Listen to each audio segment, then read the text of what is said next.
हम कोशिश करते हैं कि अपने शो में ऐसे इंस्पिरेशनल लोग लेकर आएँ जिसे हमारी यूथ सीखे, हम सीखें। ऐसे ही है, बिल्कुल ऐसा ही है। और आज भी हम आपको एक ऐसी ही ज़बरदस्त पर्सनालिटी से मिलवा रहे हैं। फराह गुल चीन की आलमी इंटरनेट कॉन्फ्रेंस में ग्लोबल यूथ लीडर मुंतखब हुई हैं और फराह ने चीन में होने वाली 2024 वर्ल्ड इंटरनेट ग्लोबल समिट में शिरकत की है। उन्होंने बायो इन्फॉर्मेटिव के शोबे में मास्टर्स की डिग्री हासिल की है और आज मुल्क की ये काबिल फ़ख्र बेटी हैं। आईटी में उन्होंने किया असल में। जी बिल्कुल।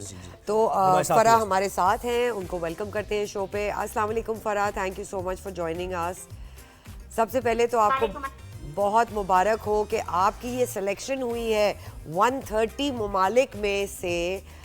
जब सेलेक्ट होता है एक पाकिस्तानी तो बहुत बाइज़ फ़ख्र है। तो आपको कैसे फीलिंग हुई और आप अपने करियर के बारे में थोड़ा सा, अपनी जर्नी के बारे में बताएं। अच्छा, first of all thank you so much मुझे यहाँ पे बुलाने के लिए। और दूसरी बात ये कि बिल्कुल ऐसा ही है कि ये इतना बड़ा एजाज़ है और right now I am just full of gratitude, full of emotions and I am thankful to my parents and the people who are around me, who always supported me and guided me. दूसरी बात ये कि मैं आरती से ही मेरा जो है वो बैचलर्स है और उसके बाद आफ्टर कंप्लीटेड माय डिग्री मैंने काम किया डिफरेंट आर्टिफिशियल इंटेलिजेंस के प्रोजेक्ट्स में, जिसमें पाक जीपीटी है और जिसमें डिफरेंट हैकाथॉन्स भी हैं जिसमें हम जनरेटिव एआई और एलएलएम पे डिफरेंट हैकाथॉन्स कंडक्ट करवाते हैं to boost the regional startup ecosystem of Pakistan. और डिफरेंट आर्टिफिशियल इंटेलिजेंस के प्रोजेक्ट्स पे काम करते हैं जिसमें ज़्यादातर आर्टिफिशियल इंटेलिजेंस कन्वर्सेशनल मॉडल होते हैं। और कॉन्फ्रेंस से मुतालिक थोड़ा सा बताइए, यानी उसका नतीजा क्या निकला कॉन्फ्रेंस का, और ये पाक जीपीटी की जो आपने बात की है कैसे यूजर्स से फ़ायदा उठा सकते हैं, फीचर्स क्या क्या इसके हैं? अच्छा, सबसे पहले तो ये जो कॉन्फ्रेंस है वर्ल्ड इंटरनेट कॉन्फ्रेंस, ये हर साल होती है।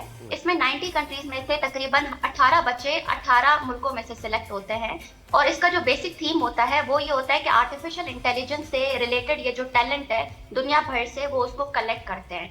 तो इसमें पाकिस्तान का एक तो सॉफ्ट इमेज क्रिएट होगा ऑब्वियसली, क्योंकि पाकिस्तान पहले इनके एजेंडा में नहीं था। अब नेक्स्ट ईयर मेरे थ्रू बच्चे जाएंगे, जिस कॉन्फ्रेंस में कभी भी कोई पाकिस्तान का बच्चा नहीं गया था, अब नेक्स्ट ईयर मेरे थ्रू बच्चे जाएंगे, फिर नेक्स्ट ईयर उनके थ्रू बच्चे जाएंगे। तो एक चेन ऑफ डेवलपमेंट स्टार्ट हो गई है जिसमें पाकिस्तान अल्हम्दुलिल्लाह इंक्लूड हो गया है। अच्छा फराह, और जी कंटिन्यू करें।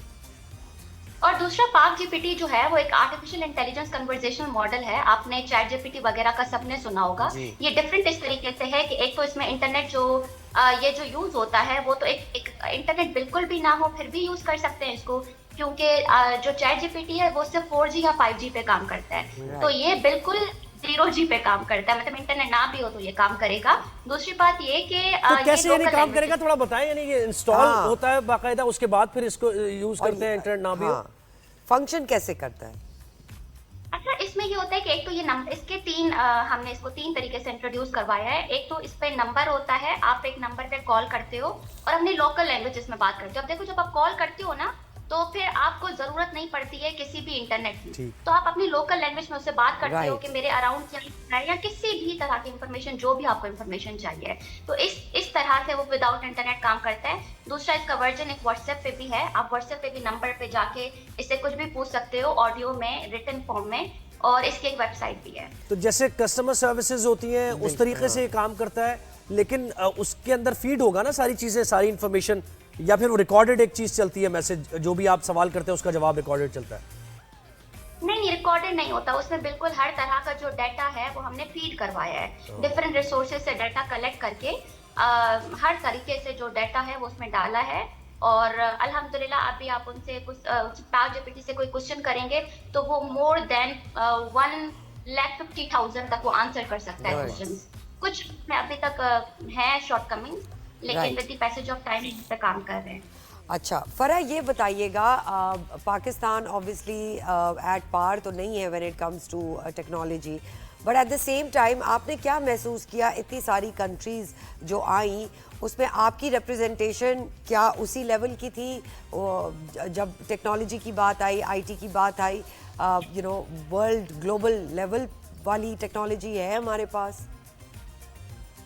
अच्छा, मुझे इस बात पे बहुत दुख भी है क्योंकि मैंने वहां पे जाके देखा कि पाकिस्तान बहुत ज्यादा पीछे है बहुत ज्यादा चीजों में। पाकिस्तान में डिजिटल लिटरेसी नहीं है, पाकिस्तान में डिजिटल इंफ्रास्ट्रक्चर पे उस तरीके से काम नहीं हो रहा, पाकिस्तान में ह्यूमन डेवलपमेंट पे उस तरीके से काम नहीं हो रहा, जबकि जो बाकी मुल्क है उनकी जो सारी डेवलपमेंट है वो टेक्नोलॉजी पे है और हमारा जो मुल्क है उसमें टेक्नोलॉजी पे बिल्कुल भी डेवलपमेंट नहीं है।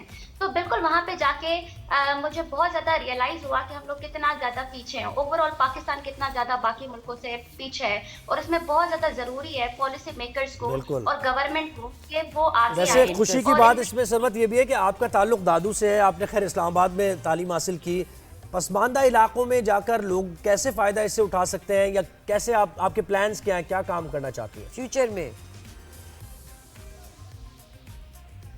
जी आवाज़ आ रही है? अच्छा, मेरा ताल्लुक बिल्कुल दादू से है और मैं इस्लामाबाद में रिलोकेट इसलिए हुई क्योंकि दादू में हायर अपॉर्चुनिटीज नहीं है। तो दादू में क्योंकि हायर अपॉर्चुनिटीज नहीं है एजुकेशन की, तो मैंने इसलिए मैं रिलोकेट हुई इस्लामाबाद में फॉर माय फ्यूचर बेटरमेंट। और इसके अलावा आपने क्या पूछा था? हमने कहा था आपके फ्यूचर के प्लान्स क्या हैं? प्लान्स क्या हैं आपके पसमानदा इलाकों में, खासतौर पे फोकस अगर आपने करना है? अच्छा, फ्यूचर के प्लान्स यही है कि इतने बड़े इंटरनेशनल प्लेटफॉर्म पे पहुंच के it's not just personal achievement, ये एक बहुत बड़ी रिस्पांसिबिलिटी है to give back to my community. तो फ्यूचर प्लान्स यही है कि अपने कम्युनिटी के लिए लोगों में अवेयरनेस क्रिएट करूं और वहाँ पे, लेकिन देखिए ये काम मैं अकेले नहीं कर सकती, इसमें जरूरी है कि क्योंकि मैं रूरल एरिया सिंध से बिलोंग करती हूँ तो इसमें बहुत ज्यादा जरूरी है कि सिंध की जो गवर्नमेंट है वो मेरे साथ कोलैबोरेट करे, पॉलिसी मेकर्स कोलैबोरेट करें, डिफरेंट टेलीकॉम ऑपरेटर्स कोलैबोरेट करें ताकि हम रियल चेंज ला सकें। हम आप इस शो के जरिए आपकी बात को आईटी मिनिस्टर तक ले जाना चाहेंगे और पहुंच गई होगी और इंशाल्लाह पहुंच जाएगी। फराह गुल, बहुत बहुत शुक्रिया, हम आपको बेस्ट ऑफ लक विश कर, आप इसी तरह दूसरे ममालिक में जाएं और पाकिस्तान का नाम रोशन करें।